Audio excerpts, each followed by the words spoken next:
In the soft light of a self-help seminar room, surrounded by strangers eager to reinvent their lives, Claire met him. He wore a tailored navy suit, his voice calm, measured, soothing, the kind of tone you'd trust with secrets you hadn't told your therapist. Within minutes, he made her laugh.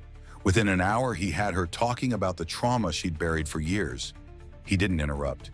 He didn't judge. He just listened. And when he spoke, it was like he knew her, like he'd seen behind the layers even she hadn't dared to confront. He's different, Claire thought. Finally, someone who understands.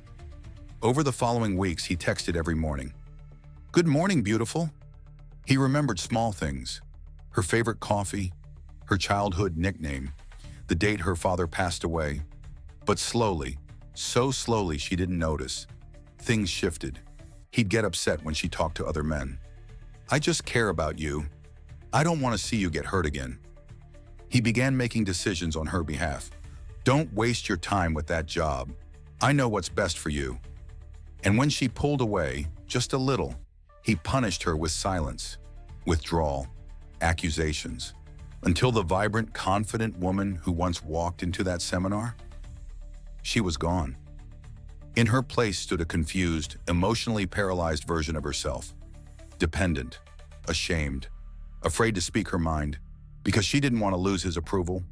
It would take Claire over a year to realize. She had never fallen in love.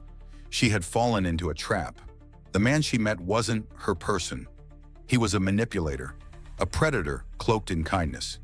He didn't want her heart. He wanted control. And the weapon he used, not force, not fear, charm. Because in a world full of wolves in suits, the most dangerous ones are the ones who make you feel safe. Think about the last time someone made you feel special. So special that for a moment you forgot to question anything. That's the hidden power of charm. It doesn't shout, it whispers.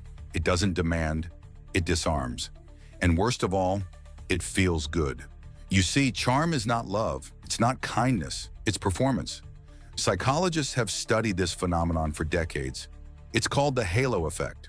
The moment we perceive someone as physically attractive, well-dressed, or socially smooth, we subconsciously assign them virtues they may not possess: intelligence, morality, empathy. But here's the catch. Those things aren't linked. The charming coworker might also be the one sabotaging your reputation behind your back. The persuasive leader might be selling dreams while stealing your future. Charm works because it bypasses logic and speaks directly to emotion. It makes us feel chosen, validated, important. And that feeling, being seen, is so intoxicating that we ignore the warning signs. One study from Princeton found that people form first impressions within a tenth of a second. That's faster than the blink of an eye. And charming individuals, especially manipulators, know how to make that first impression count. They study you, mirror you. They say things like, "It's like we've known each other forever," or "No one else gets you the way I do." But what they're really doing is laying the foundation for control. Because once they have your trust, they don't need facts. They don't need to argue. They just suggest, and you follow. Not because you're weak, but because charm hijacked your brain's reward system, flooded you with dopamine. And that's the terrifying truth. The most effective manipulators don't fight you. They make you feel like they're on your side until you're too deep to leave. And by then, you're not just trapped. You're grateful to be. Not all manipulators wear the same mask. Some come as heroes, others as lovers, and some come as mirrors. But underneath, they're cut from the same cloth, masters of charm weaponized for control. Let's break down the 3 archetypes of charm-based manipulators. 1. The savior. They find you when you're at your lowest, grieving, unemployed, heartbroken. They offer help, guidance, comfort, but their kindness is a contract. They create dependency by doing just enough to make you feel like you owe them. Then comes the control. "Don't do that, I know better. I only want what's best for you." You feel guilty for questioning them because they were there for you.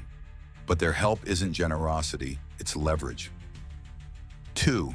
The mirror. These are the ones who seem perfect because they reflect you, your interests, your jokes, your wounds. They seem like a soulmate, but they're not connecting. They're collecting. They use your stories to learn your fears, your hopes, your patterns. So when the manipulation begins, it's customized. They know what silence will hurt you most, what words will pull you back, because they're not who they say they are. They're a copy of you, used against you. 3. The ghost shaper. They come in intense, love bombing you with attention, praise, intimacy. Then without warning, they disappear. And just when you start healing, they return. Apologetic, passionate, convincing. This cycle of closeness and abandonment is not love. It's trauma bonding. Your brain gets stuck in a loop, craving their presence, fearing their absence, until you mistake the chaos for connection. These archetypes don't work by force, they work by design.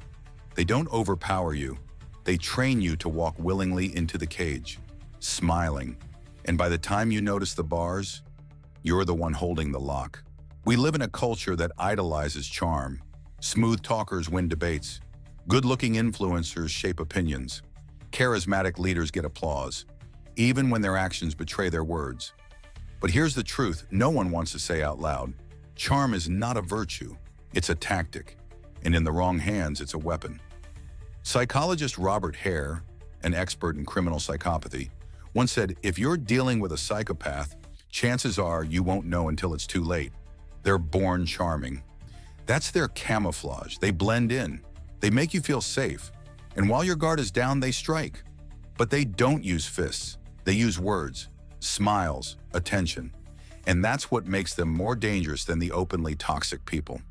You never see it coming. These manipulators don't dominate you through fear.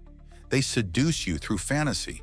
They make you believe that you are the chosen one, that your connection is different, that they see something in you no one else can. But it's all part of the script, a rehearsed performance perfected over years. The cult leader, the abusive partner, the corporate predator, they all begin with the same opening act, charm. And we keep falling for it because we confuse charm with goodness, with sincerity, with love. But charm tells you what you want to hear. Integrity tells you what you need to hear. The next time someone seems too perfect, ask yourself, are they connecting with me or calculating me? Because in a world where everyone is trying to sell you something, the most dangerous deal is the one you never realize you agreed to. Scroll, like, double tap. We tell ourselves it's harmless, just entertainment, just connection. But what if I told you, social media isn't just where we spend our time. It's where we're being conditioned to respond to charm, to mistake performance for authenticity, to reward the people who know how to manipulate your emotions better than you do. Because here's the truth. Social media is not a window, it's a stage. And charm-based manipulators? They've mastered the performance. Take the influencer who cries on camera about mental health, then sells you a detox tea 5 seconds later. The self-proclaimed coach who tells you you are enough, then convinces you to join their $999 workshop. The charismatic podcast host who seems vulnerable, real, relatable. But every word is crafted, every pause strategic, every story sharpened to maximize clicks. It's not conversation, it's conversion. Studies from the University of Michigan found that narcissistic traits are significantly more common among heavy Instagram users. But the more shocking stat? Audiences consistently rated those users as more trustworthy, inspiring, and authentic. Why? Because we've been trained to mistake engagement for intimacy. When someone looks into the camera and tells you they care, it feels real. But they're not looking at you. They're looking at a lens. The cult of charm thrives online because algorithms are designed to reward emotional intensity, not integrity. Rage goes viral, tears get shared, and manipulation becomes content. The scariest part? It works. Your brain can't always tell the difference between a sincere connection and a carefully engineered illusion, especially when it's packaged in HD, color-graded, and soundtracked.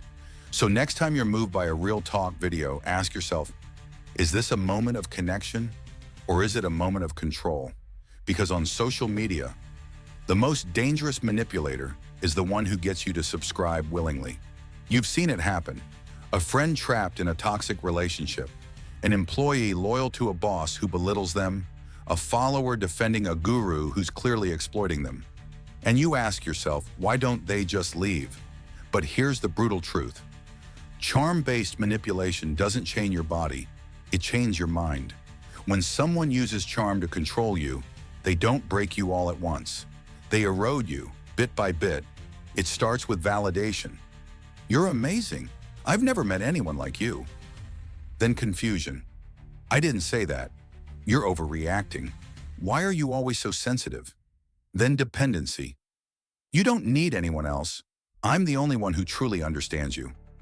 This cycle is designed to destabilize your reality, to make you question your instincts, to train your nervous system to crave the highs and fear the lows. It's called trauma bonding, a psychological loop where abuse is intertwined with affection, and your brain, it gets hooked, like a gambler chasing a win after a dozen losses. Each moment of affection feels more powerful because it's rare. Each insult feels like your fault because they love you. The trauma becomes the connection, and the manipulator becomes the only one who can soothe the wound they caused. It's not weakness, it's conditioning. The same pattern seen in cult survivors, domestic abuse victims, and even political fanatics. And the longer you stay, the harder it becomes to remember who you were before them. That's the final cruelty of charm-based control.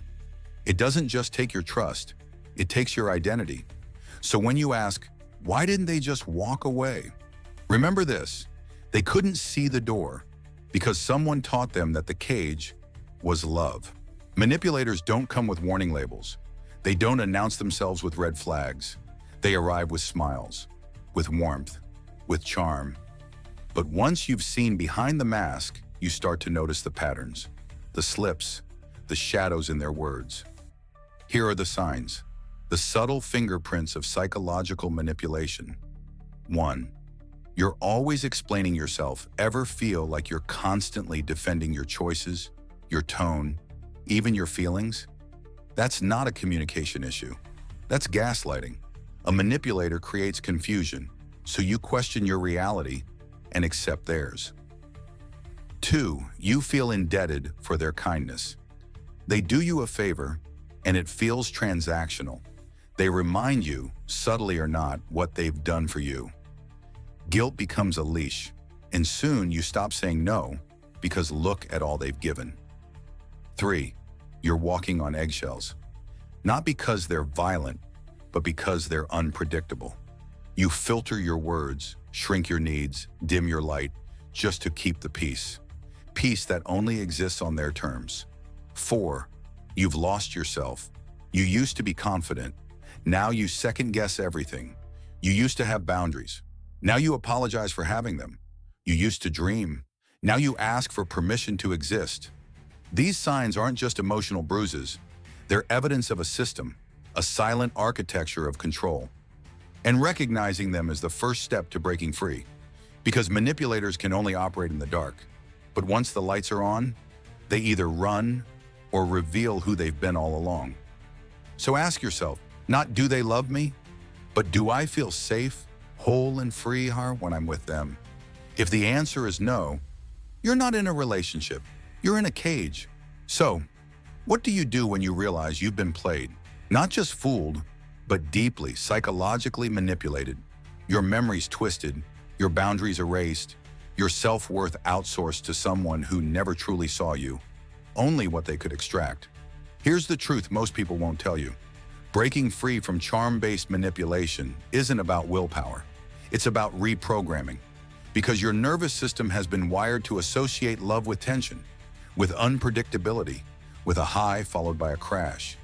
So when real kindness shows up, calm, consistent, boring even, you might reject it because it doesn't feel like love. It doesn't match the emotional roller coaster you were conditioned to crave. This is where the work begins, the reclaiming. Step 1, name the game. Give language to the experience. Say the words out loud. I was manipulated. I was trained to serve someone else's narrative. Naming the behavior is like turning on the lights in a haunted house. Suddenly, the ghosts aren't so scary. Step 2. Detach with clarity. Do not seek closure from them. Closure is a form of control manipulators weaponize. Your peace does not require their explanation. It only requires your decision. I will no longer give my energy to someone who thrives on my confusion.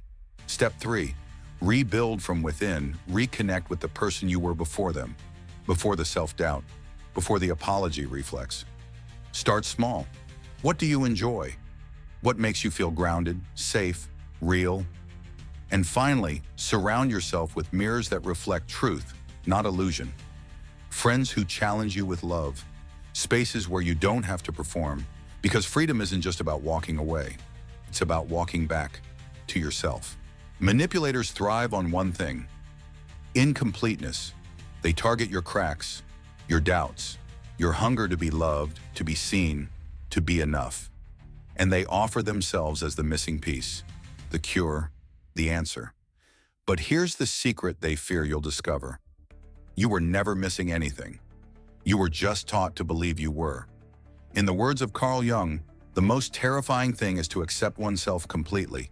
Because once you do, manipulators lose access. They can't guilt you if you're not ashamed. They can't control you if you don't crave their praise. They can't hurt you if your self-worth isn't something they gave you. This is the power of wholeness. It's not perfection. It's not a constant high. It's the quiet, steady knowing that you are already enough.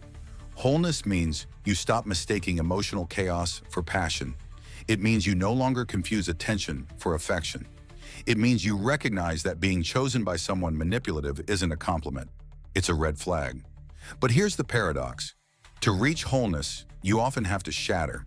You have to lose the false self they trained you to be, the agreeable one, the apologetic one, the edited version of you that fit inside their story. Then, piece by piece, you rebuild. Not with charm, not with approval, but with integrity, self-respect, and truth. Because the opposite of narcissistic control isn't submission, it's sovereignty. It's standing tall in your own presence and saying, I belong to no one but myself. In a world full of psychological predators, your greatest defense isn't resistance, it's unhackability. Unhackable people aren't immune to charm, they simply recognize it for what it is, an invitation to play someone else's game. And they decline, because they no longer seek permission to feel worthy. They don't perform for validation. They don't need to be chosen when they've already chosen themselves. So how do you become unhackable? You cultivate emotional boundaries so clear, they become energetic. You stop explaining your no. You stop shrinking your yes. You study patterns more than promises.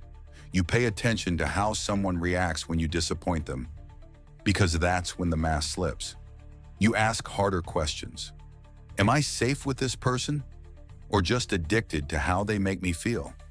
You measure relationships not by intensity, but by stability, by freedom, by whether you can exist fully as yourself without fear. Because here's the final truth. Charm doesn't make someone valuable. It makes them persuasive. And you don't need persuasion. You need peace. You don't need the perfect story. You need the truth, even when it's uncomfortable. You don't need someone who tells you you're whole. You need to feel it in your bones, even when you're alone. That's what makes you unhackable. So I'll leave you with this. You are not the broken thing they claim to fix. You are not the character in their story. You are not the mirror they used to admire themselves. You are the author, the voice, the entire book. And when charm tries to rewrite your story again, close the chapter, turn the page, and write a new ending. On your own terms.